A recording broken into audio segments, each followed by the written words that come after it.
Hello বন্ধুরা, আমি জয়িতার রান্নাঘরে আরও একটা পর্বে হাজির হয়ে গেছি। আজকের রেসিপি হলো ঘরোয়াভাবে তৈরি করা চিকেন ভালোভাবে ধুয়ে নিয়েছি। এর মধ্যে দিয়ে দিচ্ছি আমি লবণ, দিয়ে দিলাম 1.5 চামচ লবণ। এরবার দিয়ে দিচ্ছি হলুদ গুঁড়ো, এরপর আমি দিয়ে দেব সর্ষের তেল, এরপর এর মধ্যে দিয়ে দেব পেঁয়াজ কুচি। একটা মাঝারি সাইজের পেঁয়াজ কুচি করে কেটে নিয়েছি, আর কয়েকটা রসুনের কোয়া সামান্য থেতলে দিয়েছি।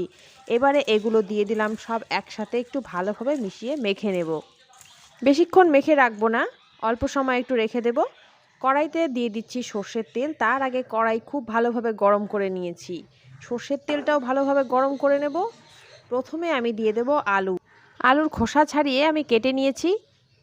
আজকের রেসিপি হলো আলু দিয়ে চিকেনের মাখো। আলুগুলো আমি হালকা করে ভেজে নেব, বেশি লাল লাল করব না, একটু হালকা করেই ভেজে নামিয়ে নেব।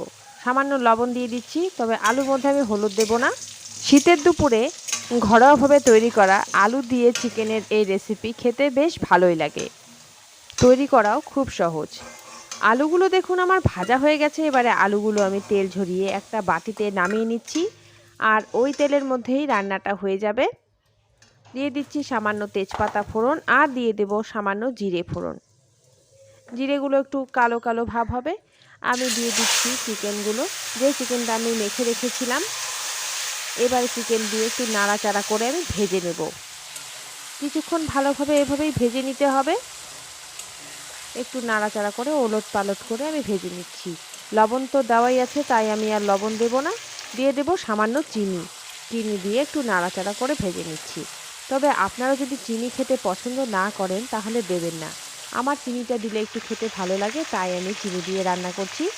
এবারে আমি দিয়ে দিচ্ছি বাটা মশলা, দিয়ে দিচ্ছি সামান্য জিরে বাটা, একটা পেঁয়াজ বাটা মাঝারি সাইজের, আর দিয়ে দিচ্ছি সামান্য আদা বাটা, আর দিয়ে দেবো স্বাদ মতো লঙ্কা বাটা। তার মানে আপনারা ঝালটা যেরকম খেতে পছন্দ করবেন সেভাবেই আপনারা লঙ্কা বাটাটা দিয়ে দেবেন। আমি এখানে চেরা লঙ্কা দিচ্ছি না, শুধু বাটা লঙ্কা দিয়ে মাংসটা একটু কষিয়ে নিচ্ছি। কিছুক্ষণ এভাবেই নাড়াচাড়া করে একটু কষিয়ে নিতে হবে। দিয়ে দেব সামান্য ধনে গুঁড়ো। এই ধনে গুঁড়ো দিলে রান্নার স্বাদটা কিছুটা বেড়ে যায়, আর খেতেও ভালো লাগে। আর তার সাথে দিয়ে দিচ্ছি সামান্য শুকনো লঙ্কার গুঁড়ো। রান্নার রঙটা দেখুন কতটা সুন্দর এসছে। এবারে আমি দিয়ে দিচ্ছি টমেটো বাটা দিলে রান্নাটা আরও বেশি স্বাদ হয়ে যাবে। শীতের দুপুরের রান্নাটা বেশ জমেই যাবে। আমি সামান্য জল দিয়ে আবারও এটা কষিয়ে নেব। খুব সামান্য জল দিলাম, আমি হাফ কাপের মতো জল দিয়ে আবার একটু নাড়াচাড়া করে কষিয়ে নিচ্ছি। মাংস যত কষিয়ে রান্না করা হবে এর স্বাদ আরও বেড়ে যাবে। কিছুক্ষণ বাদে দেখুন যে জলটা আমি দিয়েছিলাম সেই ঝোলটা অনেকটাই কমে গেছে, আর রান্নাটা দিয়ে কিছুটা তেল ছাড়তে শুরু করেছে।